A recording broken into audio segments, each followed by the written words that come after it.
Buenas noches, coparticipantes. Bienvenidos a el programa de capacitación interdisciplinar a nivel sociopolítico.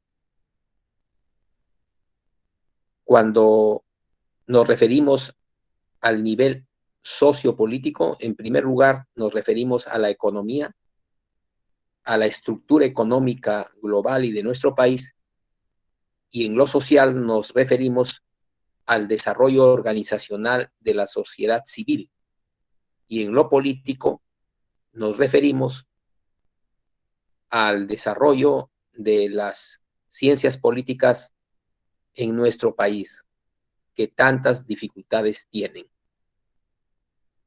Este programa, como habrán visto en la información que les hemos transmitido, está llevada adelante, se está llevando adelante este programa a través de el Movimiento Nacional de Innovación Política. El Movimiento Nacional de Innovación Política es una teoría social y un programa de acción. Cuando enviamos el enlace para esta sesión de inauguración, acompañamos una carta pequeña donde explicábamos la significación del primer cuaderno de resúmenes y síntesis. No hemos variado absolutamente nada a este cuaderno desde el 2016. Lo vamos a hacer apenas ingresemos al 2021, después de 4 años exactamente. Después de 4 años exactamente.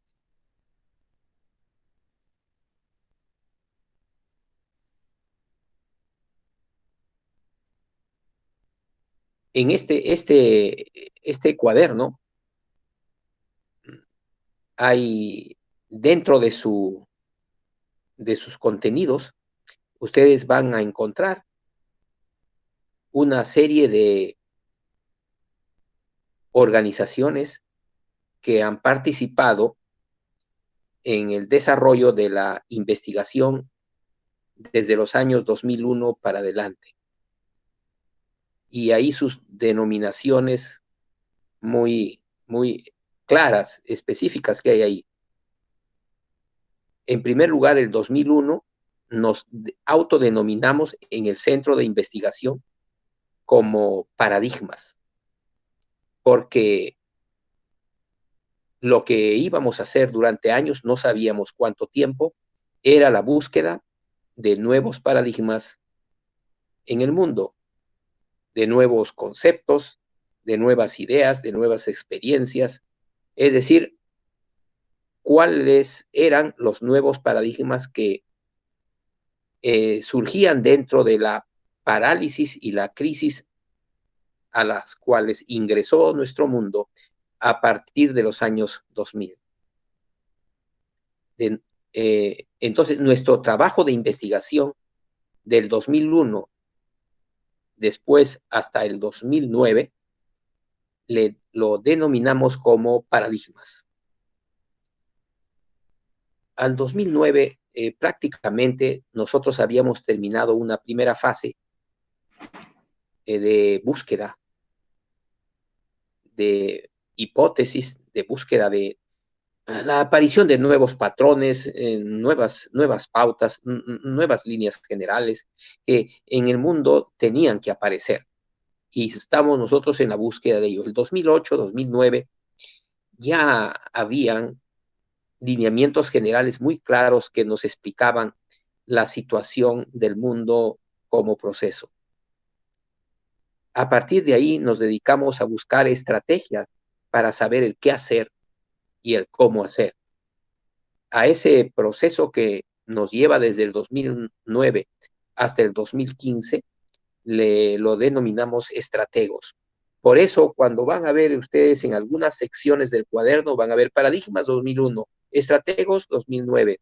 ¿no? Así. Y el 2016 nosotros ya teníamos claridad sobre la teoría social, o sea, el conjunto de hipótesis y paradigmas que explicaban el mundo en lo fundamental y como proceso. Pero ya también teníamos a partir de hasta el 2015 de el conjunto de estrategias suficientes para poder saber el qué hacer.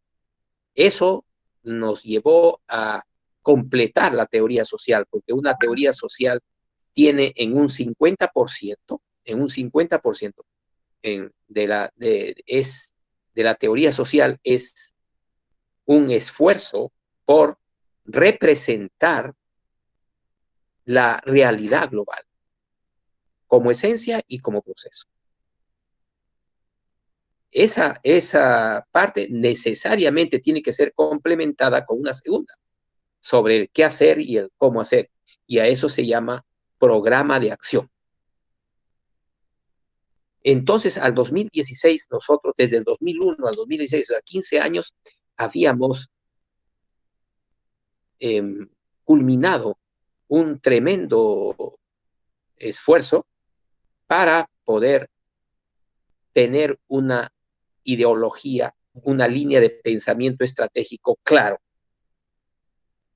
A partir del 2016 nos desarrollamos como Escuela Superior de Management, ya, como una escuela, es decir, nos aprestábamos a salir a la ciudadanía y presentar lo que habíamos hecho.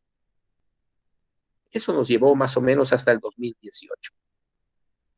El 2018, ya a fines, nosotros comenzamos a ubicar a ciertas organizaciones políticas para poder advertirles, ¿no?, la crisis general que se avecinaba en el mundo con situaciones nunca vistas hasta hoy y que había necesidad de tener las organizaciones políticas deberían constituir sus centros de innovación estratégica, sus áreas de seguimiento de tendencias para poder clarificar para la organización, para los coparticipantes de la organización, el entorno global y en la dirección que tendría que tomar la organización política, ¿no?, en frente a esa situación global de crisis final, de crisis de época, como le venimos llamando a partir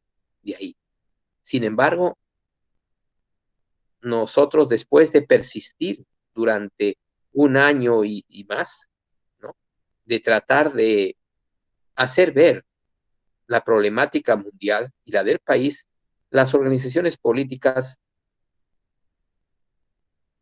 estas que no tenían base doctrinal ni base ideológica, tomaron una actitud peor aún, la de plantear que no necesitan bases doctrinales, que no necesitan una doctrina, una ideología clara que explicara la situación del mundo, ¿cierto?, en los albores del siglo XXI. Eso fue definitivo para nosotros, así de que sabíamos el desastre que se venía en el Perú por la falta de creación de liderazgo. Pues bien, todo este esfuerzo de 20 años de nuestro centro de investigación, en conclusión, ha logrado, ¿no?, hacer una organización de hipótesis y de estrategias que nos permiten decir que en el Perú hoy nuestro centro de investigación tiene una teoría social y un programa de acción.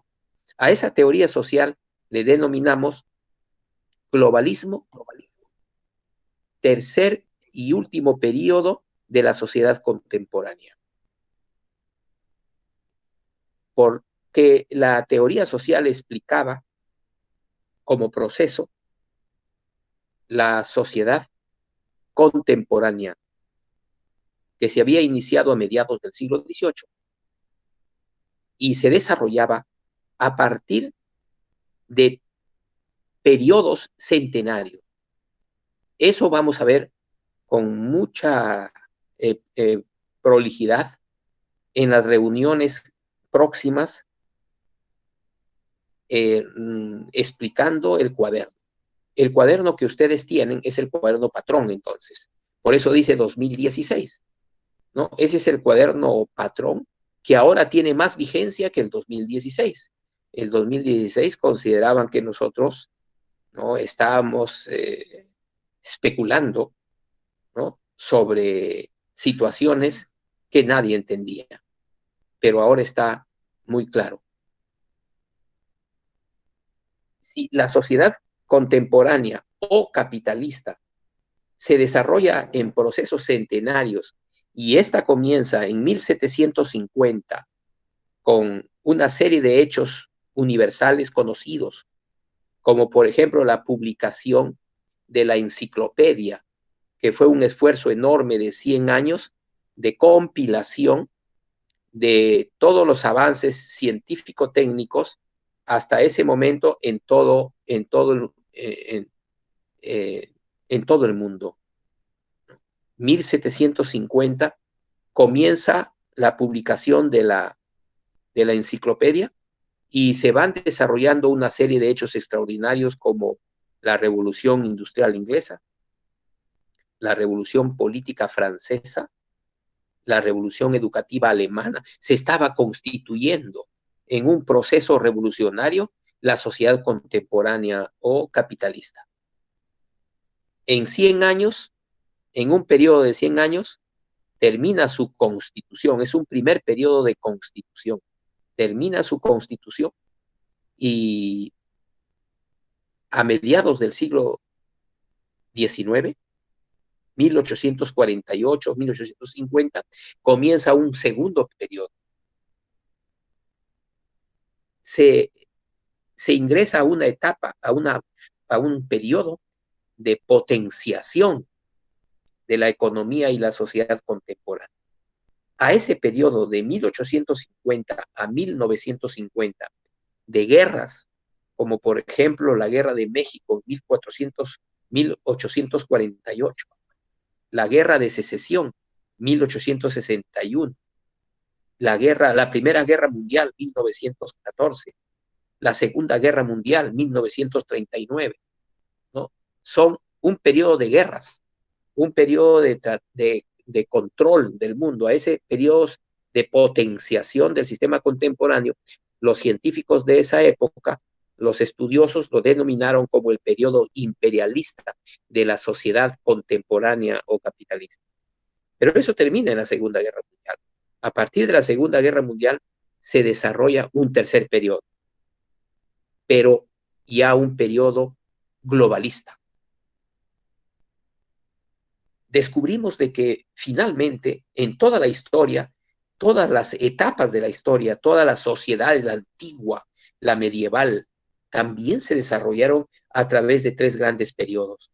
Y que siempre el primer periodo fue de constitución sistémica, el segundo periodo de potenciación e imperialismo, y el tercer periodo de globalismo y obsolescencia. Entonces, después de la Segunda Guerra Mundial, ya en la sociedad contemporánea, de 1950 hasta el 2050, se desarrollaría un periodo centenario de globalización, pero también de obsolescencia del sistema, de la civilización. Y eso es lo que está pasando. Hoy nos falta 30 años para poder llegar al 2050. Estamos en los últimos 30 años de autodestrucción ya del periodo globalista y de todo el sistema contemporáneo. Pero también, como en todas las civilizaciones, a las finales de este periodo del tercero, comienzan a surgir los factores cruciales del desarrollo de la próxima civilización. Y en eso estamos. Eso es lo que hay que estudiar, ¿no?, fundamentalmente en el segundo cuaderno. Está surgiendo una nueva civilización. Está muriendo la vieja civilización, la contemporánea, y surge una nueva, que nosotros lo denominamos como tecnocracia. La sociedad contemporánea se basó en el capital dinero y en el trabajo remunerado en el trabajo asalariado, diferente al del medioevo, que era servilismo, el trabajo no era remunerado. ¿No? El trabajo asalariado y el capital dinero son los dos grandes factores básicos sobre lo cual se levanta la sociedad contemporánea.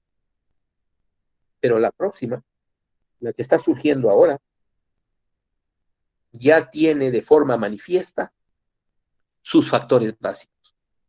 ¿Cuáles son los factores básicos de la próxima civilización que ahora se desarrollan a nivel crucial? El capital saber, la apropiación privativa del conocimiento de la ciencia y de la tecnología a través de patentes, ¿no? Al imponerse la propiedad privativa en un recurso como es el conocimiento científico-técnico, se transforma en capital saber, ya no capital dinero. El capital saber comienza ahora lo hemos visto en la pandemia, a tener una gran importancia, y que el capital dinero o el capital financiero pasa a segundo plano.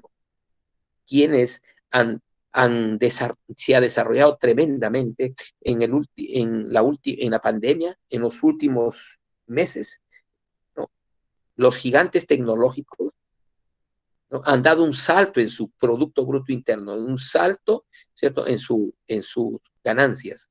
Más o menos han crecido 50% más. Desde Amazon, Facebook, y todos las grandes corporaciones tecnológicas, que más o menos reúnen algunas miles en todo el mundo. Esto es lo que se está consolidando. Hoy voy a explicar un poco más.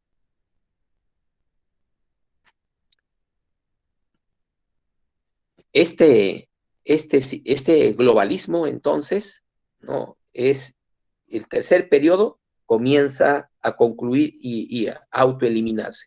Por eso que nosotros hemos puesto a la teoría social nuestra, globalismo, tercer y último periodo de la sociedad contemporánea.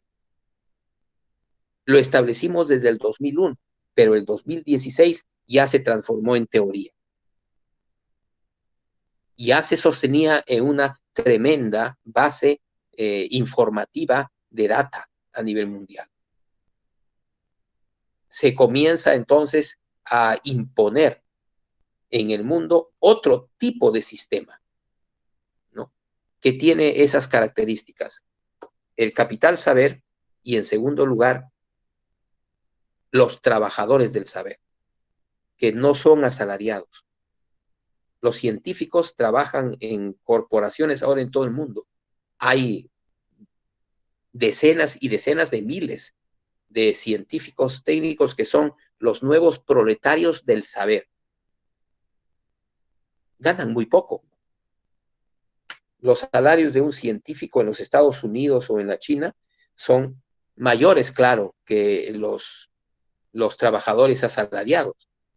Sin embargo, lo que produce un científico, ¿cierto?, es una riqueza enorme. Por ejemplo, hacen un proyecto que es financiado por el Estado o por una corporación con $1,5 millones, ¿no? Lo que recibe el científico es, digamos, $150,000, ¿no? El 90%, ¿no? Queda en manos de lo que nosotros llamamos la tecnocracia, o sea, los dueños de los laboratorios, ¿no? Los dueños del saber a base de patentes y de revistas científicas. Entonces, ese es el sistema que hoy se está desarrollando. Esto le da sustento o razón de ser al Movimiento Nacional de Innovación Política. Que no nos confundamos, amigos, el Movimiento Nacional de Innovación Política es una teoría y un programa de acción, una plataforma de promoción, ¿no?, y desarrollo de la innovación estratégica en el tema. Eso es lo que es MNIP. No es una organización cualesquiera, no es una organización de la clase política que pugna por participar en elecciones, no. El grupo de colegas que estamos ahí, el grupo de mentores, ¿no? Somos personas que no tenemos interés en de forma personal en la participación electoral. Nosotros nos hemos constituido realmente para actuar sobre los dos problemas fundamentales que hay ahora en el mundo. La humanidad sufre de dos cosas fundamentales, dos grandes problemas tiene. ¿Cuáles son? En primer lugar, la situación del trabajo. El trabajo asalariado se extingue. Se pierden millones y millones de puestos de trabajo todos los años. Hoy el Perú en menos de 6 meses ha perdido 7 millones de puestos de trabajo. El Estado dice 1 millón, pero están refiriéndose solamente al mundo formal del sector AB, es decir, del 25% de la PEA. Ahí se están refiriendo. Que en esa parte se han perdido 1 millón, pero se han perdido 6 millones, ¿no es cierto?, en el sector CDE, que son puestos de trabajo autogestionarios. Han perdido su pequeño capital, ¿no? Sus negocios carecen ahora de clientes totalmente y han muerto, ¿no? Cerca de 6 millones de puestos de trabajo. Entonces, el problema de la destrucción del trabajo en el mundo ahora es el primer problema básico, el problema número 1. Por lo tanto, MNIP tiene que actuar sobre esa situación. ¿Cómo? Creando nuevos puestos de trabajo, asociándose con una serie de instituciones, pero para crear nuevos puestos de trabajo que sustituyan a los empleos tradicionales que se pierden. Esa es nuestra principal, nuestra labor, nuestra tarea número 1. Pero en segundo lugar, hay otro problema, que es el problema no básico, sino esencial, fundamental en el mundo. Es decir, que a finales del siglo XX las ciencias sociales, las ciencias económicas, las ciencias políticas, las ciencias de la administración entran en una crisis enorme. Yo he estudiado ciencias económicas, por ejemplo, en la UNI, ¿no? Hace muchos años. Terminé el 75 y seguí con las ciencias económicas, pero ya en la década del 90 las ciencias económicas no podían explicar el mundo. No entendía el mundo a pesar de aplicar rigurosamente, ¿no?, los principios de la ciencia económica. Por eso es de que decimos de que hay obsolescencia de las ciencias sociales. Es decir, las ciencias sociales llegan a su límite a fines del siglo XX. Esto ocasiona que no se forme liderazgo verdadero, porque el liderazgo verdadero se basa en las ciencias sociales, pero las ciencias sociales al entrar en crisis no permiten, ¿no es cierto?, formar, ¿cierto?, un liderazgo importante, trascendente, que pueda enfrentarse a la crisis, por ejemplo, la crisis del trabajo, ¿cierto?, y lidere un país. De tal forma de que ahí, a partir del siglo XX, empezamos a ver organizaciones políticas fatuas, organizaciones políticas sin ninguna base doctrinal, y a crearse en el Perú un vacío ideológico y un vacío de liderazgo extraordinario, que hace que nuestro país, en vez de desarrollar, se estanque y retroceda. Eso es. Entonces, ¿para qué es MNIP? Para actuar sobre esos dos problemas, sobre el problema de la extinción del trabajo y el problema de la falta de creación de liderazgo en, por ejemplo, la sociedad civil, la sociedad política y la sociedad empresarial. Están al garete, ¿cierto?, esos sectores de la sociedad. Pues bien, ¿qué ofrecemos a ustedes y qué ofrecemos a la ciudadanía en general?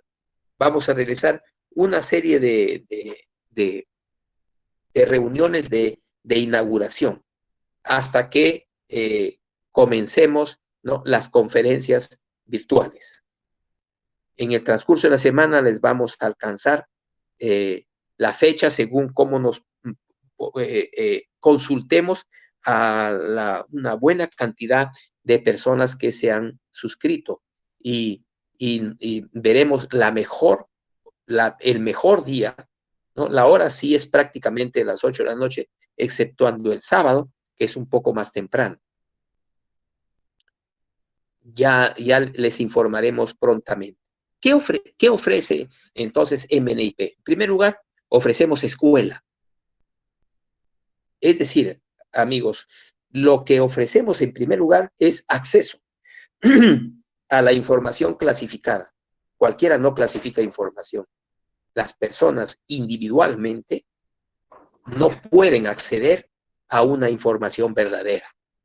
Se requiere de centros de investigación como el nuestro para ofrecer información clasificada, información compuesta e información aplicada, ¿no? Eso es lo que ofrecemos. Y eso es una escuela. Ningún país del mundo se ha desarrollado sin este tipo de escuelas. Un ejemplo máximo de esto es Japón. Japón pudo occidentalizarse porque se creó la escuela Bunjin, donde se formaban a todos los funcionarios, todos los ejecutivos y todos los líderes. Nosotros ofrecemos esa escuela, no la escuela Bunjin, sino una escuela andina acá, una escuela en Perú, científico-técnica. Eso es lo primero que ofrecemos. Acceso a información clasificada, ¿no? Es decir, este centro de investigación trabaja para toda la ciudadanía, clasificando, componiendo y aplicando información. Y eso, ¿cierto? Distribuyéndola dentro de la comunidad, dentro de la sociedad civil y la sociedad política, dentro de la economía, ¿no? Eso en primer lugar ofrecemos. En segundo lugar, ¿qué ofrecemos?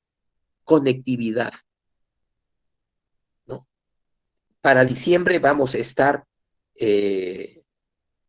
formando más o menos a 250 a 300 personas que van a estar gradualmente muy interconectadas. Y son tremendas relaciones sociales, relaciones políticas, si se quiere, relaciones empresariales también. Entonces, ofrecemos conectividad. Esta escuela y esta conectividad, ¿no?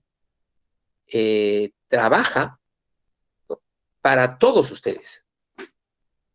Es decir, hay algunos partidos políticos que nos han llamado para plantear alianzas, etc. Nosotros hemos dicho que nosotros no trabajamos para nadie, solo trabajamos para nuestros alumnos. Los formamos, los evaluamos, los certificamos y los asociamos, ¿no? Según las expectativas de cada uno. O sea, nuestro objetivo es formar nuestros socios a nivel nacional. Por eso que formamos con el mejor conocimiento que hay en el mundo, ¿no? Porque no es nuestro, es del mundo. Y nosotros hacemos enciclopedismo y damos esa información clasificada. Entonces, educamos, formamos a nuestros posibles socios. No serán todos, claro, ¿no? Pero la gran mayoría sí lo va a hacer, ¿no? Los vamos a evaluar, los vamos a certificar y les vamos a proponer, ¿no? Emprendimientos conjuntos. Todo esto en 6 meses. No se necesita más para poner bases científicas al estudio de cada uno o al estudio grupal en autoeducación. No confiamos mucho, nos perdonarán ustedes, pero no confiamos mucho en el estudio superior universitario a base de currículas. Creemos que eso debe ser complementado suficientemente ahora con autoeducación, que es la gran tendencia. Estos laboratorios, estos centros de investigación, eso se hace a base de autoeducación. ¿Por qué decimos autoeducación? Porque es a base de seguimiento de tendencias y seguimiento de líderes del cambio mundial y seguimiento de la coyuntura. Eso no hace un programa universitario, una carrera universitaria. ¿no? Se hace a base de estructuras curriculares, que lo cambian muy de vez en cuando. Entonces, eso es lo que estamos ofreciendo: escuela, conectividad, ¿no? Trabajo conjunto, asociarnos. Eso es. Solo hacemos asociación con nuestros alumnos. No nos asociamos con nadie, ni con un partido político, ni con un movimiento político, ¿no? Ni con el Estado, ni con nada. No nos asociamos con nadie. Solo nos asociamos con nuestros seguidores, ¿no? con las personas que se están educando dentro de nuestra escuela. Es para eso, ¿no? Para poder actuar entonces sobre la extinción del trabajo y la creación de nuevos puestos de trabajo, y sobre la falta de creación de liderazgo, creando nuevos liderazgos, ¿no? Para eso hacemos esta escuela realmente. Pero ya tenemos la escuela, tenemos la conectividad, ¿no? Y tenemos un trabajo conjunto. Entonces, ¿qué hay que hacer? Desarrollo organizacional. Y para eso va a haber programas, proyectos. Lo van a ver en el segundo trimestre, ¿no? Tienen que hacer un esfuerzo muy grande, ¿cierto? Y resistir este programa semestral, que es riguroso, por supuesto, es pequeño, 6 meses, ¿no? Entonces necesitamos rigurosidad y requerimos mucho esfuerzo. Esto no es un ciclo universitario, ¿no? Es un programa interdisciplinar, producto de 20 años de investigación, ¿no? Con ustedes y con ya haciendo desarrollo organizacional, vamos a darle muchísima importancia a la investigación y el desarrollo. Por ejemplo, hay algunas organizaciones regionales que nos piden apoyo y nos dicen que nos podemos asociar. Decimos, no nos podemos asociar, lo único que le podemos ofrecer es una escuela. ¿Quieren desarrollar su organización política? Pues escuela. ¿Pero no van a ser parte de nosotros? No, les damos la escuela. Y según haya avance de alumnos, etcétera, y que toman con seriedad, con responsabilidad, ¿cierto? El conocimiento interdisciplinar, entonces ellos serán parte nuestra y serán parte vuestra. En eso consistirá la alianza, pero son nuestros alumnos. Nosotros trabajamos con nuestros alumnos, no con la organización partidaria. ¿Eso desean?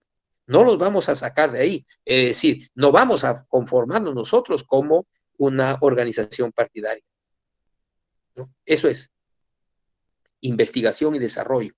Poner escuelas, laboratorios dentro de las organizaciones políticas que lo deseen, para finalmente desenvolvernos en la innovación estratégica.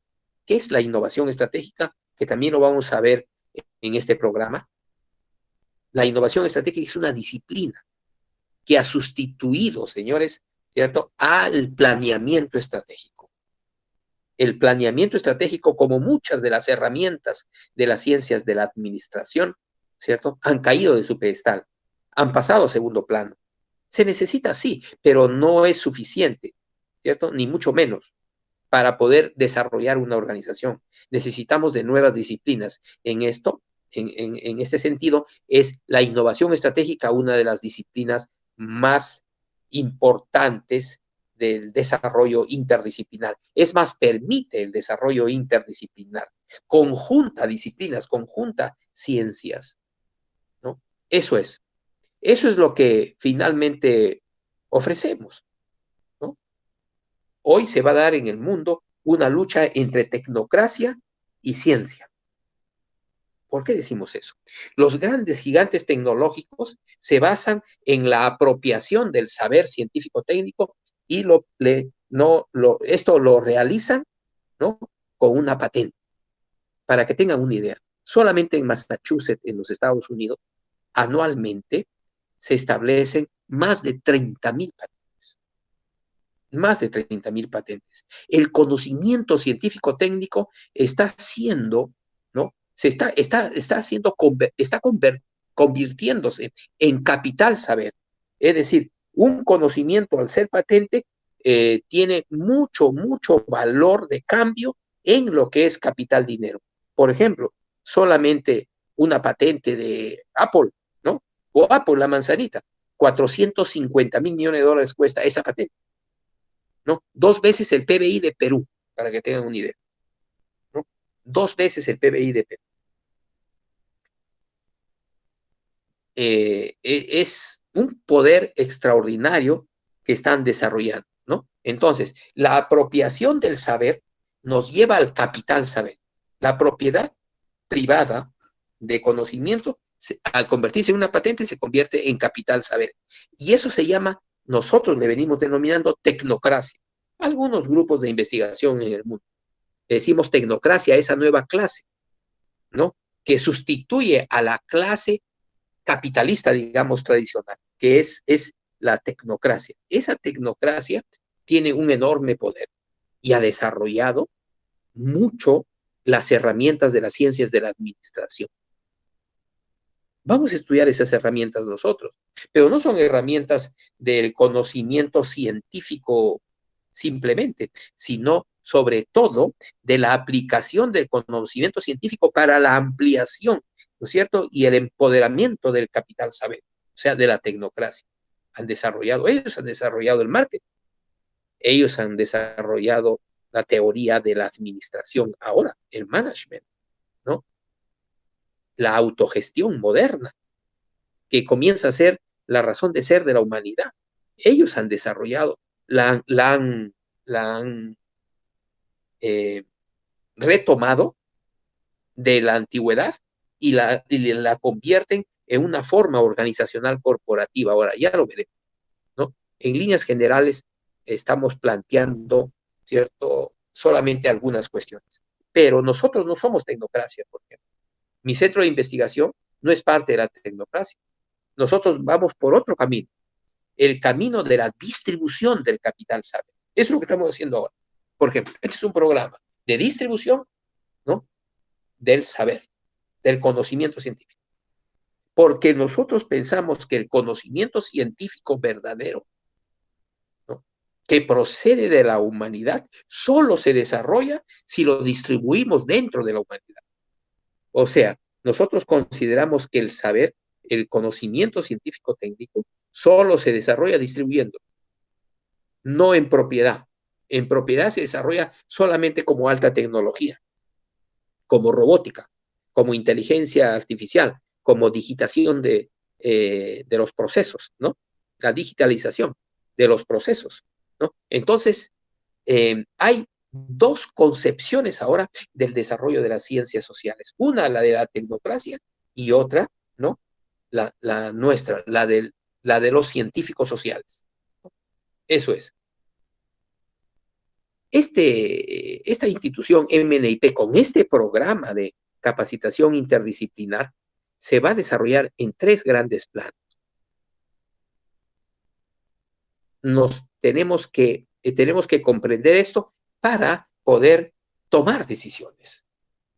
El primer plano en el cual se está desarrollando ya MNIP, ¿no?, en el plano cultural, es decir, en la creación de conocimientos. Es decir, en la clasificación de información, composición de información, creación de información, ¿no?, nueva, ¿no? Esto va a implicar un conjunto de empresas editoriales y empresas de la información. Algunos de ustedes van a querer desarrollarse ahí. Y para nosotros diremos bienvenidos, porque necesitamos fuerzas ahí. Porque necesitamos gente de que después de este programa semestral sea capaz de servir en clasificación de información. Les vamos a dar un problema de investigación, algunas orientaciones, y le digo, vayan a buscar, ¿no?, y tráiganme nueva información, busquen, ¿no? Es data mining, es como son los mineros de la información. Hay algunos que querrán hacer y serán parte nuestra, societal, ¿no? Seremos socios en editar, serán coautores, etcétera, ¿no? Ese es el primer plano. Nosotros, como verán, nos hemos desarrollado en ese plano 20 años y ahora comenzamos a desarrollarnos en otros 2. El segundo plano es el movimientos regionales de innovación política, es decir, la gestión de la innovación política.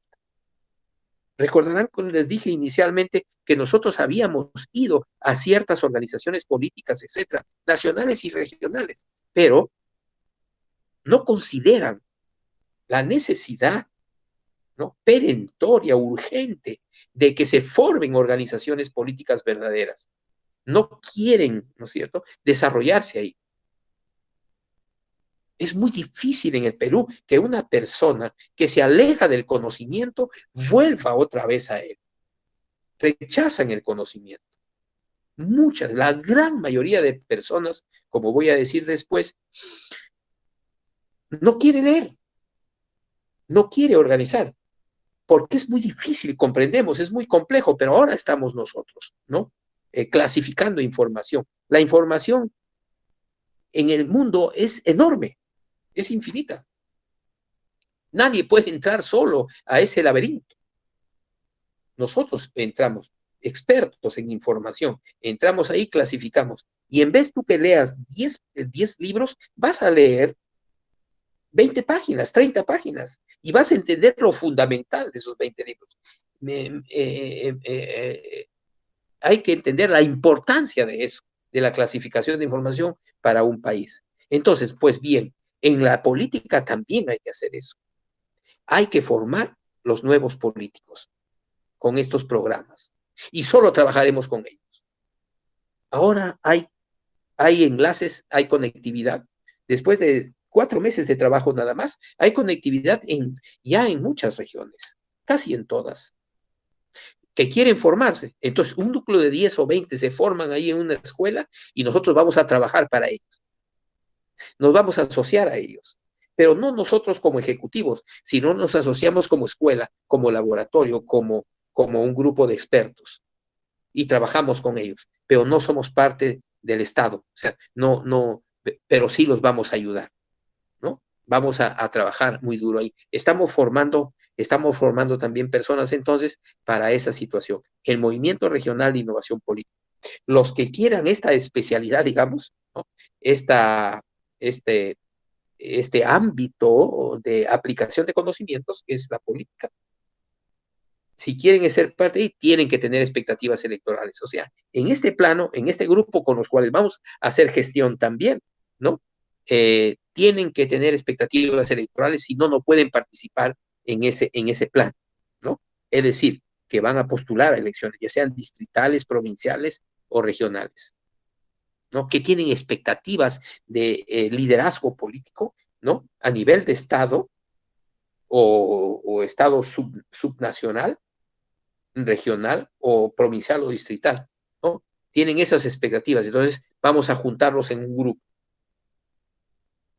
Tercer lugar, el tercer plan, el plano social, el plano social de la empresa, no cualquier empresa. No, vamos a impulsar, a partir de noviembre, vamos a lanzar 3 programas, 3 tipos de empresa que vamos a promover. Nuevas cadenas integradas MIPE, ¿no? Un programa de autogestión social y autosuficiencia periurbana, o sea, a nivel de la periferia de Lima, por ejemplo, o en la periferia de Arequipa o de Huancayo, ¿no? Es decir, para poder formar ya 500, 600 familias que sean autosuficientes. No estamos locos, ¿no? Los europeos lo hacen. Alemania tiene protocolos hasta en español para poder hacer pequeñas unidades familiares que sean totalmente autosuficientes. ¿Qué quiere decir? Que no necesitan nada de nadie, que en un 80% dependen de su propia producción. Es como un pequeño mercado interno para una producción interna. Pequeñas localidades urbanas, sobre todo de la periferia. Ahí hacen agricultura urbana, tienen proteínas, animales menores, ¿no? Para proteínas, hacen sus biohuertos para tener carbohidratos simples, ¿no? Etcétera.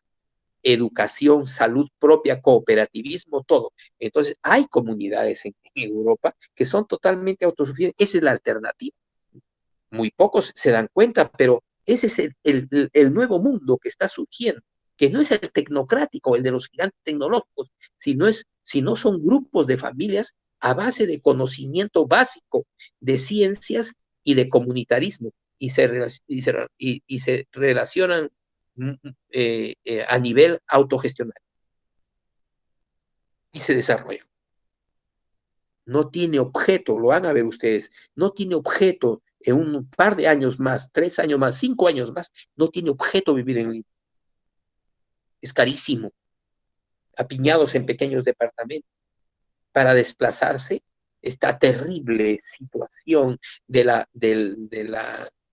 movilidad humana en Lima es terrible, ¿no? No tiene objeto. Peligrosísima, caótica, ¿no? Y cara. Tú puedes vivir a unos 500 kilómetros en sierra o en Amazonía con la ciencia y con tecnología, ¿no? Que tú no necesitas estar en Lima para trabajar y crear ingresos. Ya no podemos ver, ¿no? Con la simplicidad, ¿no? Como veíamos antes, ¿sí? A la vida campesina o la vida amazónica. Como atraso, como rezago, ya no, ¿no? Ahora es la alternativa en el mundo. En España se está generando un gravísimo problema. Los madrileños salen y se meten a los pequeños pueblitos. Antes habían 30 familias, 40 familias, después que emigraron a buscar trabajo en las ciudades, hoy se regresa 40 años después, 50 años después, ¿no? Y se están generando graves problemas, ¿no? Porque no ha habido programas de neoruralismo, de éxodo urbano. Nosotros vamos a hacer eso es a nivel social, ¿no? Hemos constituido una empresa que se llama Promotora de Proyectos de Management, PPM. Ese es el tercer plan.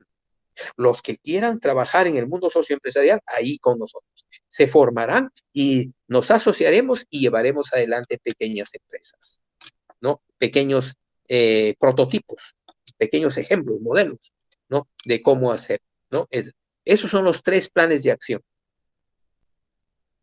Amigos, ustedes se formarán en grupos, vamos a ir organizándonos, ¿no? Y recibirán 4 capítulos siempre, es un cuaderno, ¿no? Un cuaderno, un cuaderno de resumen y síntesis mensual, serán 6 cuadernos. Ese cuaderno, exceptuando el primero que le hemos entregado, todo el cuaderno, a partir del segundo cuaderno se lo vamos a entregar por capítulos semanales y con conferencias semanales. Una conferencia mía. Esto, por ejemplo, mi participación hace de que los costes del programa sean mínimos, porque yo soy el director, ¿no? Y no contrato personal, o sea, no contrato docentes, no contrato coach, no contrato nada, jefes de práctica ni nada, ¿no es cierto? Yo lo hago con mis alumnos que son voluntarios, ¿no? Creamos algo informal, ¿cierto? Con una pequeña empresa, ¿no? La productora editorial, ¿cierto? Y con el respaldo total de CPVA. Al final de los 6 meses serán evaluados. Bueno, la evaluación no va a ser a los 6 meses, sino va a ser cada 2 meses más o menos, unas 3 evaluaciones. Como digamos, 3 exámenes, ¿no? Que son muy distintos a los exámenes universitarios, no se preocupen, ¿no? Va a ser otra cosa, totalmente diferente, ¿no? Entonces, todas las semanas van a recibir. Sin embargo, por grupos, vamos a dividir en 3 grupos: grupo de gestión de conocimientos, ¿no? Y de negocios editoriales. Segundo, el grupo de la innovación política y los movimientos regionales de innovación política. Y tercero, ¿no? Los programas de constitución de prototipos socioempresariales, ¿cierto? Y PPM, la promotora de proyectos de management. En 3 grupos. Ustedes, todos los 3 grupos, van a recibir la misma educación. Sin embargo, 2 veces al mes, ya lo vamos a organizar, 2 veces al mes, cada grupo se reúne conmigo, pero ya a nivel de gestión, ya no de educación, sino de gestión, de aplicación de la información en, en los emprendimientos que hagamos, ¿no? En los 3 planos. Ustedes escogerán. ¿Quieren política? Política. ¿Quieren empresa? Empresa. ¿Quieren conocimiento? Solamente educación, solamente educación. Eso es. Y así nos podemos enfrentar a la terrible situación global que hoy vive nuestro mundo. Tenemos una coyuntura global clarísima ya. Teníamos ciertas sospechas al comienzo, ¿no? Marzo, abril, pero ahora, a octubre, ya tenemos muy claro qué es lo que está pasando. Hay un proceso a nivel global de desglobalización. A ver, a partir de 1980, la globalización del tercer periodo, o sea, el tercer periodo desde la Segunda Guerra Mundial, 1950, digamos, después de la Segunda Guerra, a 1800, al 2050, ¿no? Han pasado, ¿cuántos años después de la Segunda Guerra? 70 años exactamente, desde los años 50, 70 años, ¿no? Pero antes, en 1980, a 30 años de que se inició el proceso de la globalización, en 1980, Inglaterra y los Estados Unidos lideran la globalización industrial. ¿Qué hacen? Todos los Estados Unidos, los países europeos y Japón trasladan toda su industria de mano de obra que utilizaba amplia mano de obra y lo trasladan a los países asiáticos y algunos países como México, por ejemplo, pero sobre todo los países asiáticos. ¿Por qué? Por la mano de obra barata.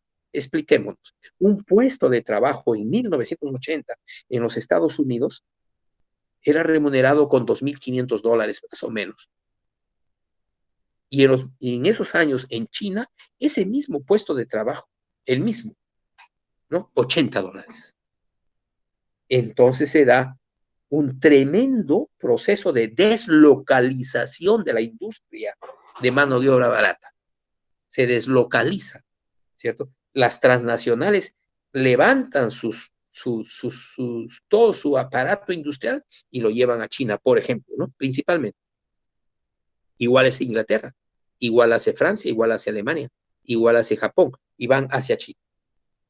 Ahí se vio clarísimo ya el tercer periodo de la sociedad contemporánea, o sea, el periodo de la globalización, el globalismo, tercer y último periodo. El 80 fue manifiesto. Pero ¿qué ha pasado, amigos? Hoy estamos en 2020. ¿Cuántos años han pasado? 40 años. ¿Y qué sucede? De que los robots, ahora se están creando miles de robots todos los días en el mundo industrial para sustituir mano de obra. ¿Por qué? Porque el robot es más barato que el asalariado más barato. Ahora en China el salario mínimo está igual que en el Perú, $300, ¿no? Pero con el valor del dólar ahora en soles, sale menos de 930 soles, ¿no? Ya es $270, algo así, ¿no? En China está igual, $300 el sueldo mínimo. Ya es caro,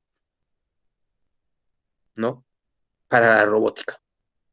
Entonces, ¿qué es lo que está haciendo? Por eso todo el show que hace Donald Trump, ¿no? Todo el show que hace y todo lo que hacen en Europa, ¿no? Que tienen que regresar, claro. Ahora comienza un proceso de desglobalización, pero ¿qué es lo que hace? Ya no regresa la transnacional, ¿no? A trabajar dentro de los límites de los Estados Unidos con la misma tecnología, sino con otra. Ya una tecnología postindustrial, robótica, ¿no? Que es manejado una nave industrial que antes trabajaban miles de obreros, lo manejan 4 especialistas en sistemas, 4 electrónicos, ¿no? Y que manejan a todos los robots, ¿cierto? Ya no hay mano de obra. Ya así se está haciendo entonces ahora, 40 años después de la deslocalización, o sea, de la globalización, se está haciendo un proceso de desglobalización, pero postindustrial, ya no con las mismas máquinas industriales, sino con máquinas inteligentes, con robots, ¿no? Con inteligencia artificial, ¿no? Puro software, ¿no? Y puro digitalización de procesos. Entonces, hay una desglobalización postindustrial, una desglobalización tecnocrática. A eso vamos, tecnocrática, la tecnocracia. Otra vez aparece, ¿no es cierto? Eso es lo que se está desarrollando en el mundo, la tecnocracia. Y los procesos industriales que todavía No se pueden robotizar porque se estará robotizando un 20%, 30%, pero queda un 70% del mundo industrial a base de mano de obra barata. ¿Y dónde va a ir eso? Para eso está el Perú, pues.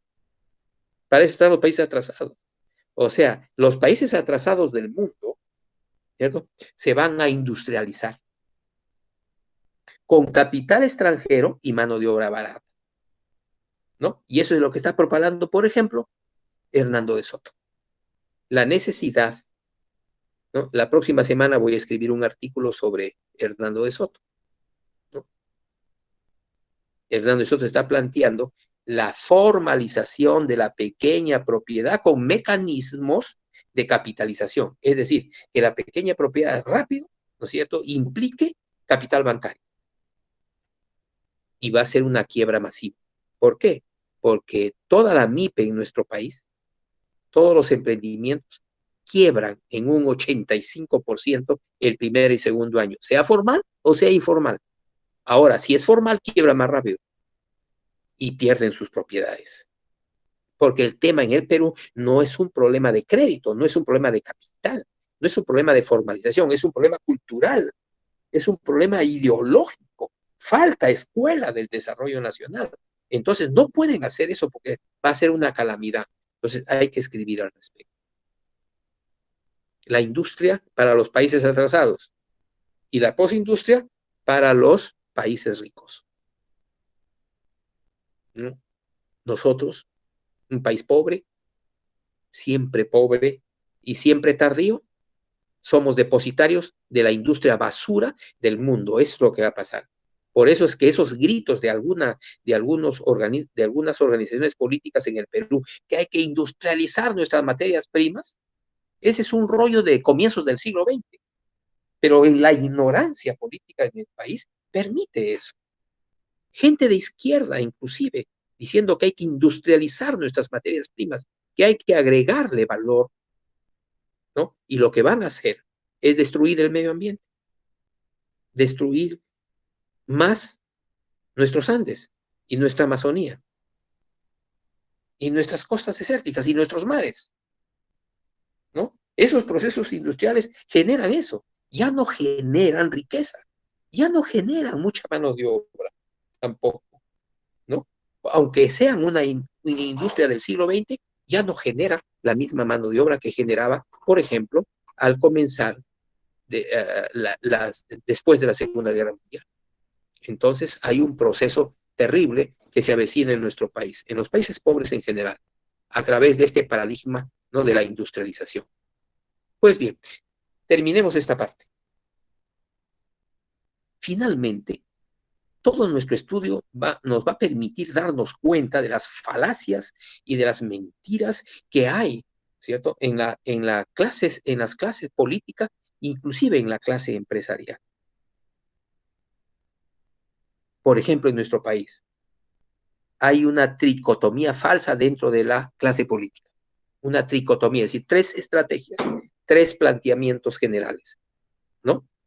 ¿Cuáles son esos planteamientos? En primer lugar, el que estaba mencionando, la industrialización, ¿cierto? La industrialización del país. Ya es tardío, ya pasó, está muriendo el mundo industrial, está surgiendo otro mundo. No podemos hacer ahora, en estos 20 o 30 años, ¿cierto?, un proceso que es moribundo y que ocasiona mucho daño en el medio ambiente. Segunda tricotomía, desde la izquierda hasta la derecha, ¿no? La lucha contra la corrupción, ¿me han escuchado ustedes, ¿cierto? Todos son luchadores contra la corrupción. Y es una falsedad. ¿Por qué? Porque el sistema nuestro que se está muriendo se pudre, crea corrupción. Es decir, este sistema no funciona sin corrupción, amigos. No funciona sin corrupción, sin corrupción. El sistema es la corrupción. La corrupción es el sistema. ¿Qué debemos hacer contra eso? ¿No luchemos contra la corrupción? Sí. ¿Y cómo se lucha contra la corrupción? ¿No? Creando otro sistema. Eso lo vamos a ver ahorita. Tenemos que crear otro sistema, porque este sistema no puede funcionar sin corrupción. Si tú metes presos a 5,000, van a aparecer 50,000, ¿no? El sistema los produce, porque no tiene otra forma, no ve que es moribundo, no ve que se desarrolla en putrición y muere en putrición, se va muriendo, está gangrenado, ¿no? Y eso se genera así. Entonces, ¿qué podemos hacer con las personas, tanta corrupción que hay? Para eso no es un problema político, es lo que queremos decir. La corrupción no es un problema de las ciencias políticas. En ningún capítulo de las ciencias políticas hay la lucha contra la corrupción. ¿Y quién se encargaría de eso, de los delincuentes? Para eso están grupos especiales, ¿no?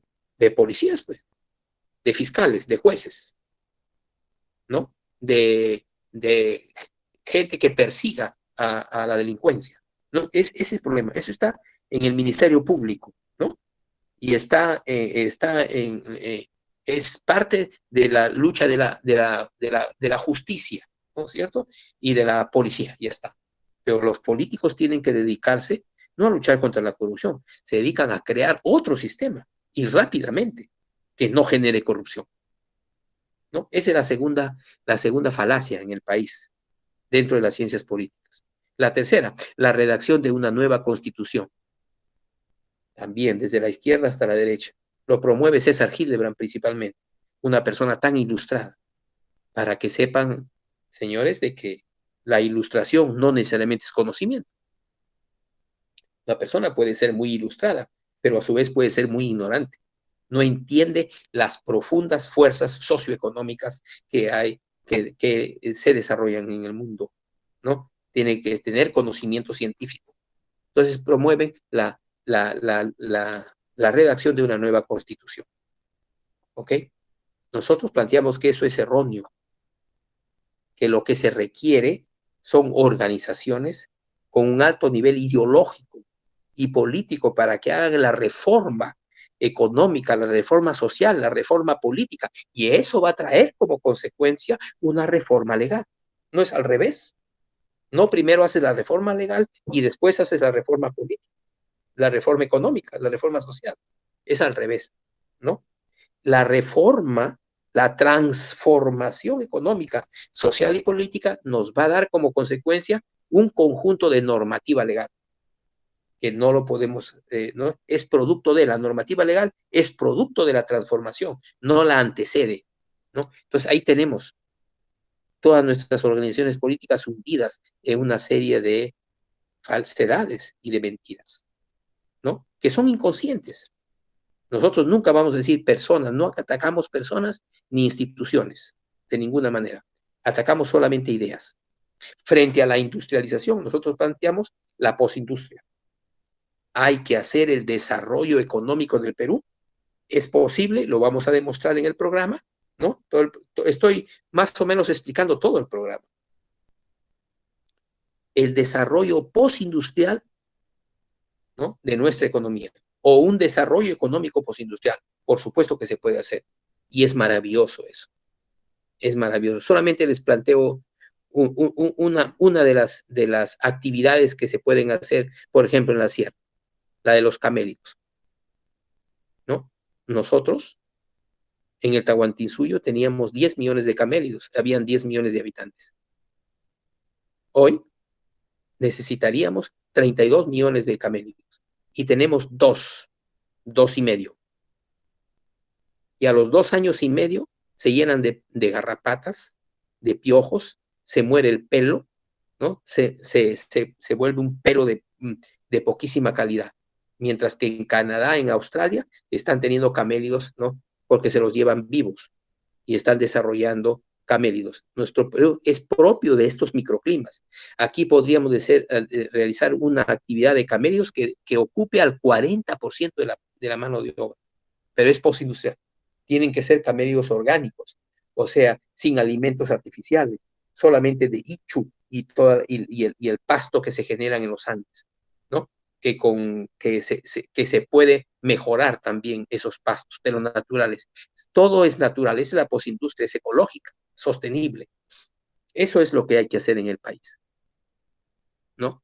No estar soñando con la industrialización de mineralógica, o sea, de las materias primas de la minería.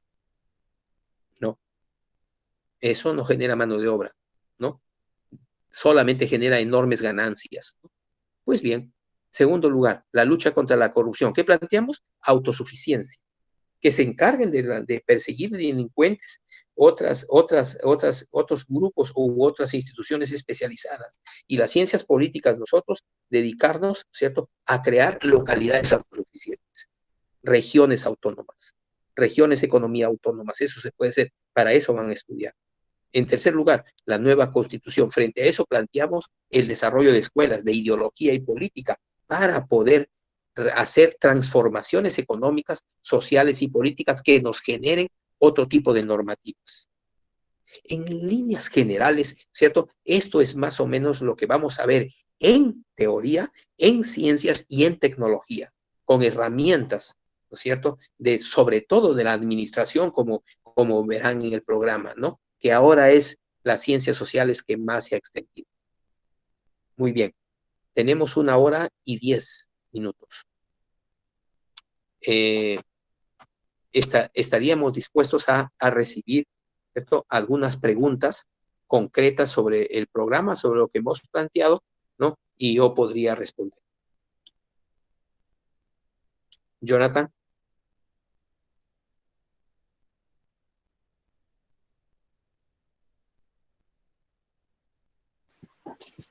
Buenas noches. Profesor, buenas noches. Por favor, disculpe, mi si los consulta era participantes con quisieran hacer respecto a alguna pregunta, los estaríamos horarios prestos y a los días a que se puede impartir. resolverla, No sé ¿sí? si me dejo escuchar. Sí, estoy escuchando. Estoy escuchando. Gracias por la pregunta. En general, el programa ofrece un capítulo semanal. En el primer mes vamos a resolver el cuaderno que les hemos enviado en 4 partes. Por favor, estudien las 25 primeras páginas, ¿no?, que nos vamos a referir a ese primer capítulo con una conferencia virtual, ¿sí? Y así sucesivamente, ¿no? Ahora, ¿cuándo va a ser los días en que realizaremos estas conferencias? Vamos a tener 3 días. Para grupos que vienen desde antes y los que ahora se integran, ¿no? Vamos a dar conferencias martes, jueves y sábado. Martes a las 8 p.m., jueves a las 8 p.m. y sábado a las 7 p.m. Nosotros creemos que los nuevos deben ir al sábado, que es más cómodo, 7 de la noche, todos los sábados.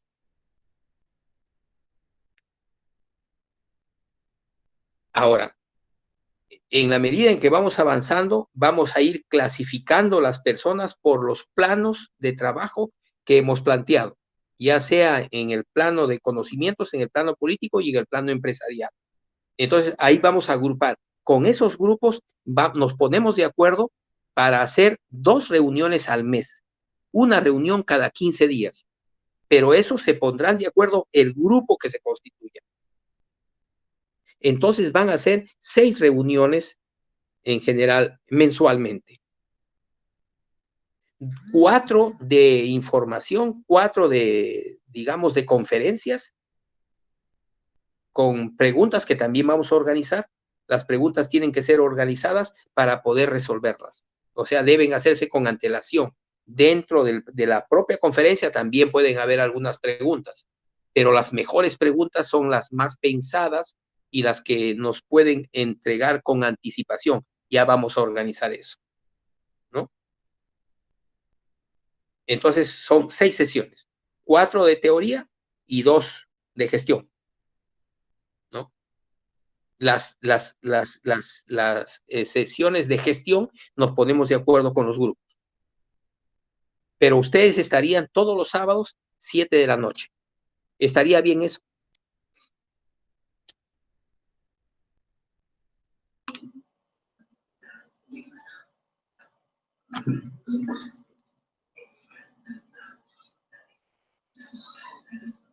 Por favor. Personalmente sí, estaría bien. Eh, el horario dentro de 7 a 9, semana, perdón, aproximadamente 7 de la noche a 9 de la noche los sábados. los sábados, ¿verdad? Y dentro de Sí, semana a partir de las 8 de la noche, ¿correcto? sí, pero los martes y los jueves, más bien lo estamos determinando con personas que ya vienen trabajando con el programa 2 y 3 meses.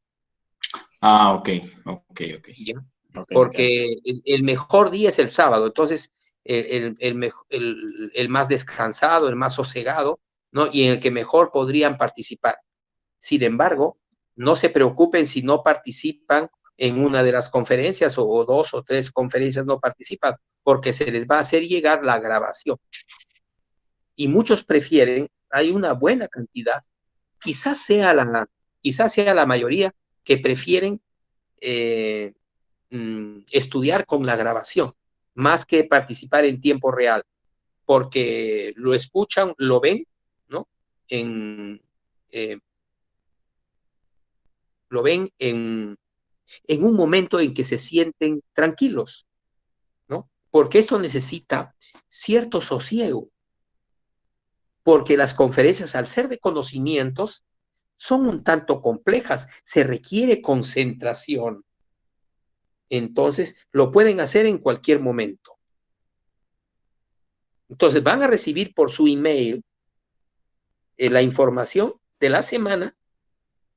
Repito, esto ha sido una excepción de darles todo el cuaderno, que es el cuaderno patrón, que lo hicimos en el 2016 y que nos sirve como guía para la investigación, ¿no? Les rogamos que lo estudien bien, pero a partir del segundo mes, la entrega va a ser por capítulos semanales con sus conferencias y ustedes van a estudiar toda la semana.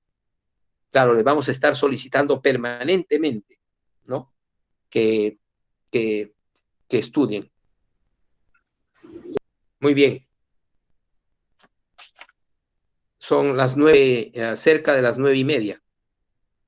Tendrían un poco de fuerzas para unos 20 minutos más.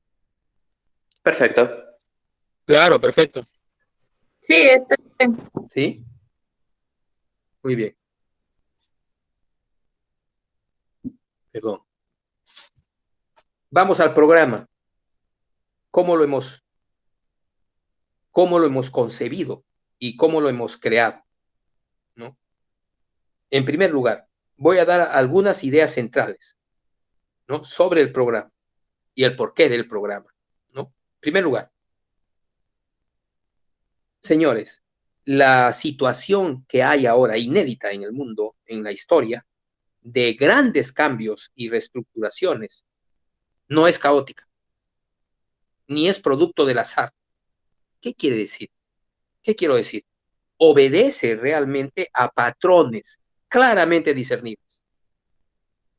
Pero esos patrones claramente discernibles están debajo. Cualquiera no lo puede ver. Para que tú puedas visualizar, ¿no? Estos patrones que finalmente explican o que producen todo este proceso de grandes cambios y reestructuraciones, ¿no es cierto? Solo puedes visualizarlos si cuentas con una teoría social interdisciplinaria. La teoría social interdisciplinaria, que es disciplina científica, te va a permitir, te va a educar para que tú puedas, ¿cierto? Interpretar la realidad global. Es decir, puedas ver los patrones, las pautas, las líneas generales del campo. Eso en primer lugar. Sin teoría social no se puede, ¿no? No es posible. Serás víctima más bien, ¿no? De esos grandes cambios y reestructuraciones. Tú tienes que tener conciencia de eso. Tienes que visualizarlos y transportarlos a tu mente y entenderlos para poder manejarlos y usarlos más bien, más que como problema, como oportunidad, ¿no? Se transforma en oportunidad, ¿no? Estos patrones, la visualización de estos patrones si no se convierte en una desgracia, ¿no? Y en graves problemas para todas las personas. Es momento, ¿no?, de entender los fundamentos de las ciencias sociales. Estamos cambiando de época. Nos vamos hacia una época científico-técnica. Necesitas conocer eso. Por esa situación, por este concepto, es que nosotros desarrollamos el programa. Segundo, señores, toda la fuente de nuestros problemas, ¿no?, de los fracasos que tenemos, ¿no?, de las impotencias que tenemos cuando no podemos entender o no generar, no podemos entender nuestros propios problemas y fracasos, está en nuestras maneras más fundamentales de pensar. Concluimos. Los problemas que tenemos, ¿cierto?, es consecuencia de nuestras maneras más fundamentales de pensar. Entonces, tenemos que hacer un programa como este, interdisciplinar, para que tus maneras más fundamentales de pensar, ¿cierto?, cambien, ¿no?, o se desarrollen. Eso en segundo lugar. Tercer lugar, en el Perú, señores, las instituciones todas de la sociedad política y de la sociedad civil no se construyen con sólidas bases ideológicas.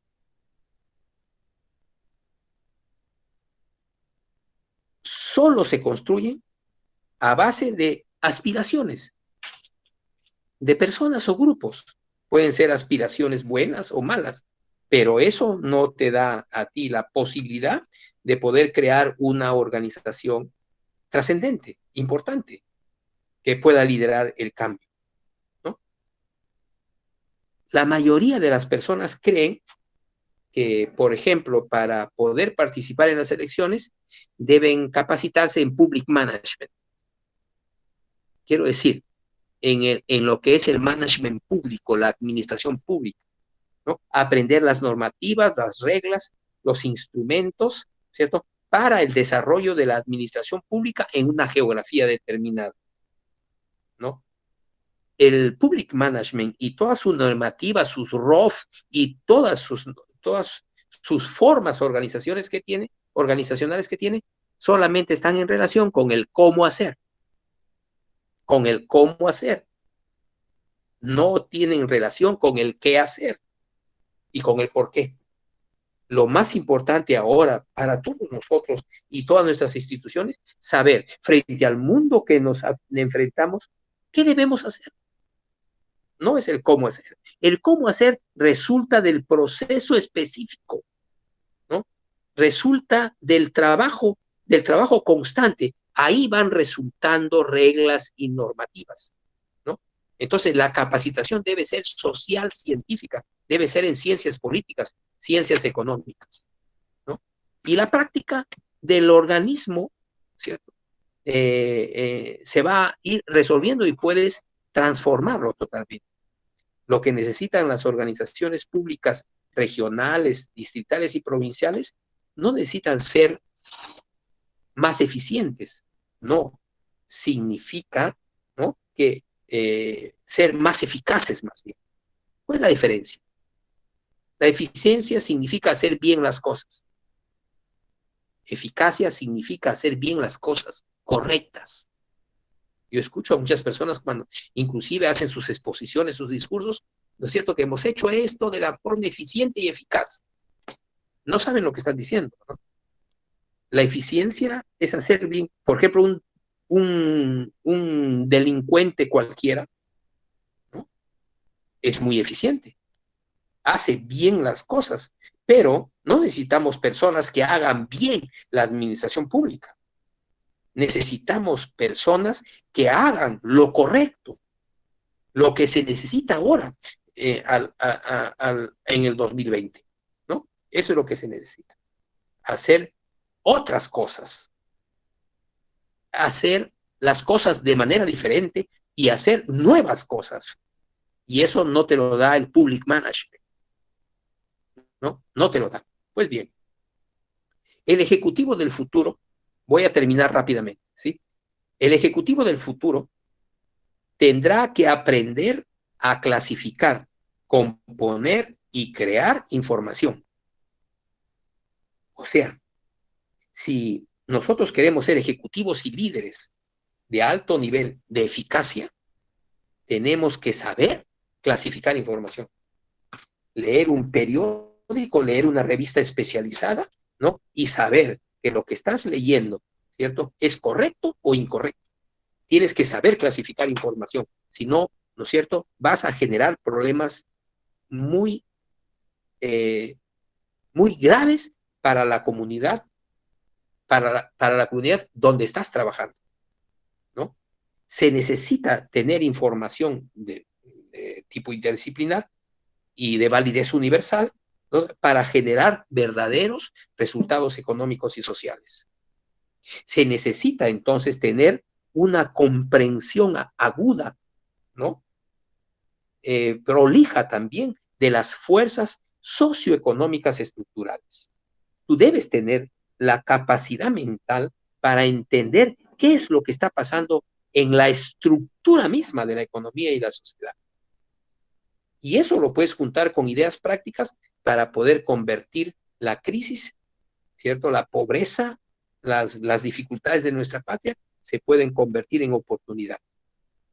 Entonces, en las organizaciones de hoy, del siglo XXI, el ejecutivo de lo primero que tiene que responsabilizarse es de la información que consume esa institución, porque esa es la principal herramienta que tiene, ¿cierto?, para crear nueva riqueza, para crear nuevas cadenas de valor, ¿no? Esa es tu primera, la primera responsabilidad es el conocimiento, ¿no?, la información, ¿no?, de los ejecutivos.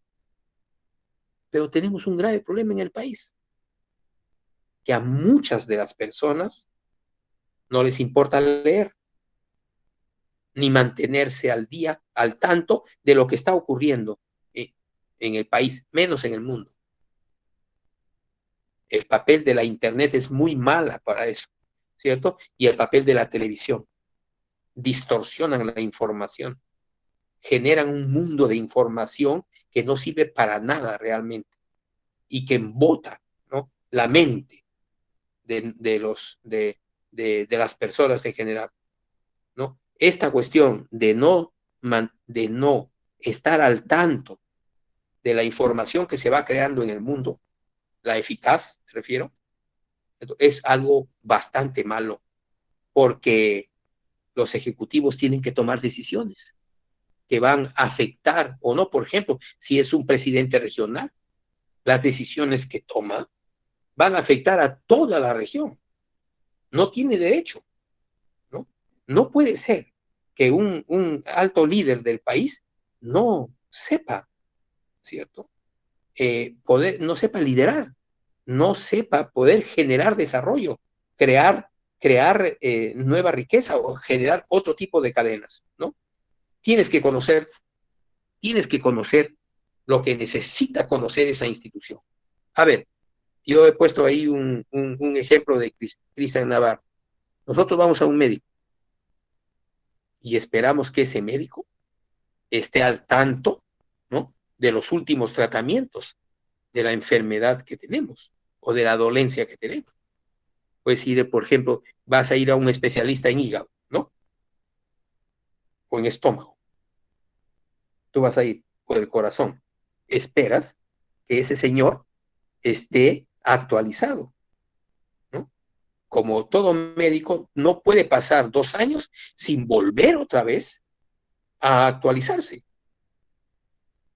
Igual son los ejecutivos, los líderes. Tienen que estar actualizados sobre el desarrollo, sobre todo de las tendencias, los líderes del cambio mundial, lo que está pasando en las ciencias, etc. Bien, esto justifica realmente que hayamos hecho, después de muchísimo trabajo, este programa. El primer módulo, crisis general y cambio de época. Ahí está en el cuaderno. Señores, ahí vamos a entender qué es lo que está pasando en nuestro mundo hoy y por qué está pasando, ¿cierto? Y lo que nosotros sostenemos es que es cambio de época, crisis general. ¿cierto? Insolucionable. Se está autodestruyendo el sistema, que no tenemos otra cosa que desconectarnos, no incluirnos, sino más bien desconectarnos. Hay un líder extraordinario, Samir Amin, ¿no? Dice, hay que desconectarse, ¿cierto? E irse del centro, o sea, del centro mismo del huracán, salir de las ciudades, ir al campo, ¿no? Practicar la autosuficiencia, adquirir nuevos conocimientos. Bueno, es crisis general y cambio de época. Es el primer módulo, nos lleva un mes. Segundo mes, la administración moderna y la revolución del management, ¿no? Una cosa es la vieja administración del siglo XX que construía organizaciones piramidales llenas de gerentes, ¿no?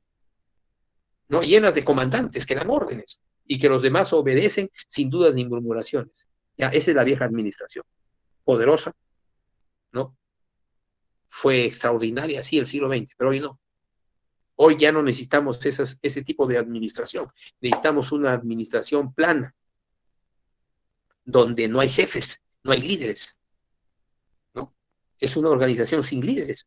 Es decir, es una organización sin gerentes, ¿no? Y que hay un tratamiento de igual a igual entre todos. ¿Cómo se hace eso? ¿Cómo se puede construir eso? Es lo que vamos a ver, ¿no? La revolución del management, que decimos también el management 3.0, ¿no? El management 1.0 gestionaba tecnología. El management 2.0 ya en la Segunda Guerra Mundial ya manejaba, o sea, gestionaba seres humanos. El trabajo de las grandes naves industriales, bueno, todo el siglo XX, ¿no? Es el management 2.0 y ahora entramos a un management 3.0 con herramientas que tienen que ver con la resolución de problemas fundamentales ya de la humanidad, de la sociedad. Ya no tiene que ver solamente con el trabajo de mano de obra o el trabajo de las personas, sino tiene que ver con toda la sociedad, la protección del ambiente, por ejemplo, la creación de nueva riqueza, ¿no? Eso ya con el management 3.0, eso lo vamos a estudiar en el segundo mes. El tercer mes, la práctica de la administración en medio de la crisis general del mundo, ¿no? Vamos a ver ahí nuevas prácticas de la administración. ¿Cómo se desarrolla la administración en tiempos de crisis general? ¿En qué consiste la innovación estratégica, la innovación disruptiva, ¿no? El cambio, ¿no? ¿Y cómo se da el cambio? ¿Cómo se desarrolla la creatividad, la adaptabilidad también, ¿no? Estos procesos, ¿no? Ahí vamos a ver nuevos modelos de potencial humano, cómo se crean, ¿cierto? Cómo se crea el potencial humano, cómo hay los modelos del manejo, ¿no es cierto?, de los recursos humanos, como se llama. Y cómo hacer prototipos, cómo hacerlo nuevo, cómo hacer nuevos modelos a nivel empresarial, a nivel político, a nivel social. Para entrar a un cuarto módulo, ¿qué está pasando hoy? La reestructuración global, ¿no? ¿Cómo se da estos procesos que estábamos hablando de la desglobalización, la nacionalización y qué hacer en la autogestión social, en la autosuficiencia local, ¿no? Ese es el cuarto. Ya, ese es el segundo trimestre. Ahí tenemos que empezar ya a hacer un poco más y más y más de gestión, según las expectativas que tengamos. Y pasamos a un quinto interesantísimo módulo que es interdisciplinariedad, postmodernismo y autoeducación. O sea, ¿qué es lo que ha pasado en el mundo de la educación? Partiendo, ¿no?, de la nueva teoría de la administración y desarrollar cómo se hace interdisciplinariedad, ¿no? ¿Qué significa el postmodernismo? Y finalmente entrar a un módulo de herramientas de microfinanzas, crowdfunding y marketing, ¿no? ¿Cómo se maneja esto? ¿No? El desarrollo de las microfinanzas. La MIPE está hundida en la usura, ¿no? Y tenemos que desarrollar ahí microfinanzas. El crowdfunding significa el financiamiento de masas. Quiero decir que si tú tienes proyectos, hay que crear proyectos, hay centros de crowdfunding que escuchan el proyecto y invierten, ¿no? Ese es el crowdfunding, ¿no? Nosotros vamos a hacer proyectos y lo vamos a lanzar al mundo del crowdfunding para poder financiar. El marketing, vamos a ver también ahí, el marketing 3.0 y el marketing avanzado que hay en el mundo, ¿no? El 4.0 y el marketing mix, ¿no? Entonces, hay toda una completa, ¿no?, formación que va desde lo más filosófico, ¿no?, desde lo más ideológico, que tiene que ver con las ciencias políticas, ¿no?, vamos hacia las ciencias de la administración, pasando por las ciencias económicas. Esto es interdisciplinariedad, señores. Es complejo, ¿no?, pero a su vez, ¿no?, tratamos de hacerlo con las ventajas del management, es decir, utilizando un lenguaje común, no especializado. Aquí pueden estudiar todos, un médico, un abogado, un estudiante, un líder gremial, ¿no es cierto?, un pequeño empresario. Lo van a entender. ¿Por qué? Porque es un lenguaje no especializado. Eso caracteriza al management. Yo creo que con estos señores hemos terminado la inauguración, ¿no? Deben estar un poco cansados y no quiero dejarles una mala impresión de cómo van a ser las otras reuniones, ¿no? Las otras reuniones sí van a ser más o menos así, ¿no? Una hora 40 minutos, una hora 60, una hora 50, quizás 2 horas, ¿no? Prepárense para 2 horas. Vamos a hacer un break siempre entre hora y hora para que haya ciertas preguntas, pero ya vamos a organizar mejor nuestro estudio. Las preguntas tienen que ser hechas con antelación, pero ya durante el mes nos vamos a organizar. Muy bien. Si no hubiera alguna intervención, alguna inquietud o alguna pregunta, daríamos por terminado esta sesión de inauguración. Y nos ponemos en contacto con ustedes para guiarlos hacia la próxima reunión, ¿sí?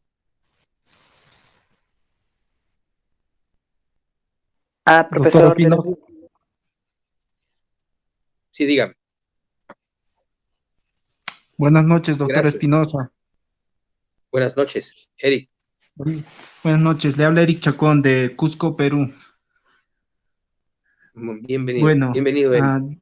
Después de haberlo escuchado y haber también analizado el programa que nos facilitaron y anteriores otros documentos informativos del curso, me pareció importante, tal como usted lo indicó ahora, ¿no? En la ponencia que tuvo, que bueno, este curso de la institución no es tanto partidario de algún partido político con miras tanto electorales, sino tiene un aspecto más formativo de nosotros, de formar líderes en nosotros que también tenemos intereses, ¿no? De cambiar la situación y la realidad política en la cual se vive ahora en el Perú, lamentablemente, que muchos partidos políticos perdieron eso, un cauce, una finalidad, una dirección para afrontar una dirección pública en caso que lleguen a ocupar algún cargo político. Y eso es lo que se ve ahora en la realidad. No hay esa identidad tanto de un partido político con unas miras, una finalidad, que tampoco se ve un servicio para lo cual está formado un partido político de ocupar sus integrantes algún cargo público, en este caso, o de gobernar, pero se ve que ya no hay eso, ya no hay ese servicio a la población, ¿no? Y lo cual lo que ocasionan es un distanciamiento de la ciudadanía con la política. Es por eso que ya no existe o hay la escasez de líderes, de esas ideas de renovación, y lo que se quiere es eso, una renovación política a futuro. Y es muy importante, veo el curso, doctor, porque es interdisciplinario. Se va a tocar bastante temas económicos, de educación, de empresa, el aspecto social, cultural.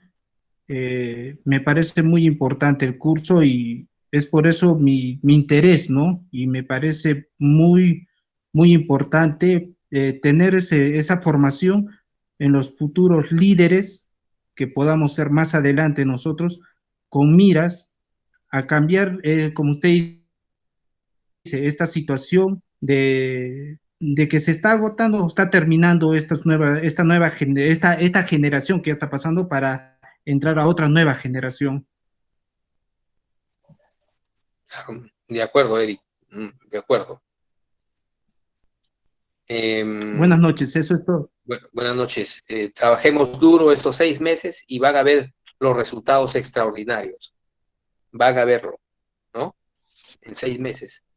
Profesor, de la crisis general que usted habló al final, actual, eso se podría interpretar que la actual crisis pone en riesgo o ya sencillamente vaticina el fin del globalismo, o sencillamente estamos viendo el fin del globalismo, de un tipo de globalismo para encontrarnos a la siguiente fase del globalismo, o sencillamente es el fin inevitable del globalismo. Paul, no es solamente el fin del globalismo, ¿no? Es el fin del tercer periodo de la sociedad contemporánea y la sociedad contemporánea. O sea, esto es una autodestrucción del modelo capitalista tradicional de la economía, ¿no? De lo que se nos viene en concreto ahora, ¿no? Se nos viene unas décadas, ¿no? Digamos, porque nos desarrollamos a base de péndulos, de procesos, de momentos pendulares dentro del periodo del globalismo. O sea, de este último periodo de 100 años nos hemos desenvuelto, eso lo vamos a ver también, en 3 procesos pendulares, de 30 años aproximadamente, 30 a 40. El último ha sido de 40 años. Hoy entramos a un proceso de 30 años o de 40 años, quizás menos, ¿no? De nacionalización científico-técnica. O sea, entramos a un proceso nacional, como después de la Segunda Guerra Mundial. Todo el 50, todo el 60, ¿no? Desde el 45 hasta el 65, digamos, ¿cierto? Más o menos 20 años y al finalizar el 70, 30 años, ¿no? De reconstrucción de las naciones semidestruidas con la Segunda Guerra Mundial, ¿no? 45 al 55, al 65, al 75, ¿cierto? Pero los 20 primeros años fueron años de reconstrucción, de nacionalismo pleno, ¿cierto? En el mundo, por reconstrucción de posguerra. Ahora vamos a entrar a un proceso de reconstrucción post-pandemia, ¿no? A reconstrucción en medio ya de la crisis final del globalismo. Entramos a unos 30 años más o menos de nacionalización y de ahí nos vamos a construir, se va a construir un nuevo globalismo, pero ya será totalmente distinto. Es un globalismo científico-técnico a partir del 2050, 2060. Más o menos va a ser así, Paul, según las tendencias. Muy bien. Muchas gracias. Gracias. Muy bien, entonces, mucho gusto de haber estado con ustedes y haber iniciado el programa con este grupo, ¿no? Este grupo más o menos está compuesto por 20 personas, ¿no? Hay personas que no han asistido, ¿no? Una buena parte, pero se les va a pasar la grabación, ¿no? Ha colisionado con sus tareas diarias, ¿no? Pues bien, el viernes vamos a hacer otro pequeño grupo y ya vamos a avisarles, ¿no? El inicio del programa. Por favor, a estudiar bien el cuaderno. Muchas gracias. Buenas noches.